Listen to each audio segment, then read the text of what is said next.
Welcome to the Channel 4 News Decade Recap Special. Hi, I'm Jeff Bridges. This decade has been packed with news, especially in the sports area. This past decade started with the Summer Olympics boycott of 1980 by the USA and was followed by the Summer Olympic boycott in 1984 by the Soviet Union. On the other hand, rising stars swept the NBA with Larry Bird, Magic Johnson, and Michael Jordan changing the game of basketball.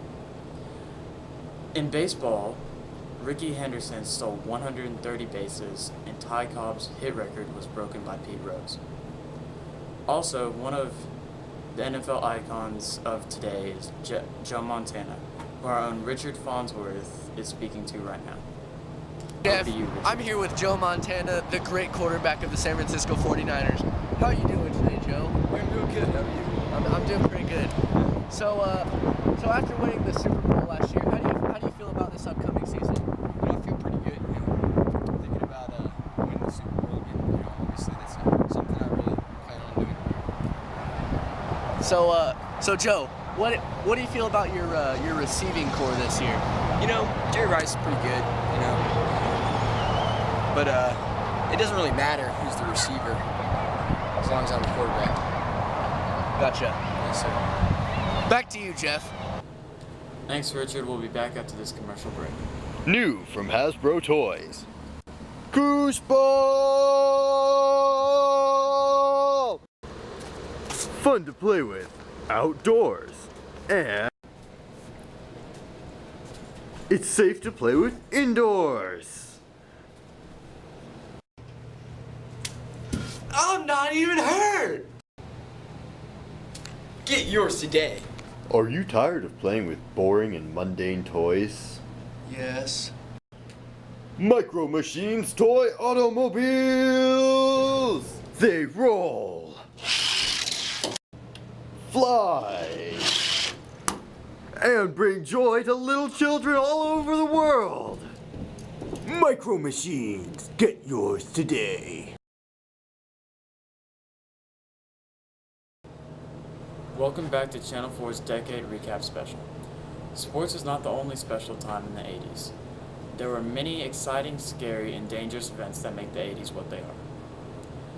First, you could start with the successful re-election of President Ronald Reagan and his assassination attempt that followed him. Also, this was the first time in history a woman joined the Supreme Council. In entertainment, movies like E.T. and others swept the world. However, much tragedy was experienced this past decade.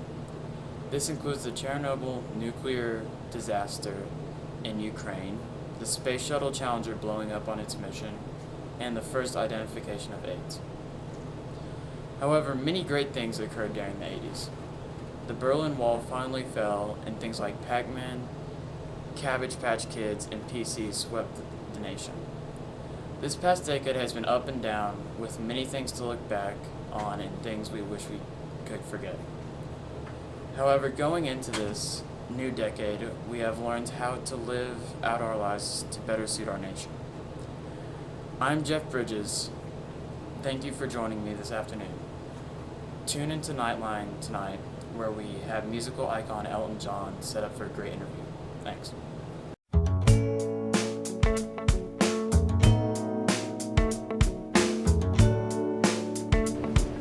Hi, I'm Richard Farnsworth. Welcome to Channel 4 News Nightline. I have the privilege of being here with Mr. Elton John. So, Mr. John, how have you been recently? Doing pretty good. I'm planning on coming out with a new album pretty soon. It's gonna be really, really good. Yeah, really good. Great. So how has your musical success been recently? It's always great. With me, a success. My parents probably should have named me Success, but they didn't. That's a huge mistake.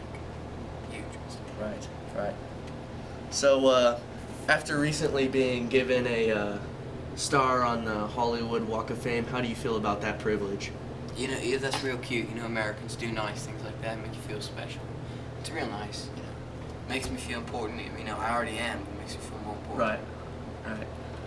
So, growing up with with divorced parents. How did that affect your career and how you wanted to live out your life? Well, having a background like that's really tough. It's really a struggle to find your identity, to find acceptance, and I managed. I found security in my songs. That's where I really developed, matured. Right. I mean, songs are my life. Music's been my life since I was 2. I was singing the Beatles when I was 3. I was performing when I was 4. Right. I mean, that's my life. So, after all of your success and growing up and with divorced parents, how has being a part of the AIDS concert activism really propelled you into helping the AIDS? I just have so much sympathy for people with that disease. It's just, I can't imagine just the pain and the mental the hurt that I don't know, man. It's just, the thought of it just makes me want to help them, to sing for them, give them my music because I'm so good at it. Well, that is all the time we have for today. Thank you, Mr. Elton John, for Anytime, your Richard. time. Anytime. Thank you. Night. Rocket Man.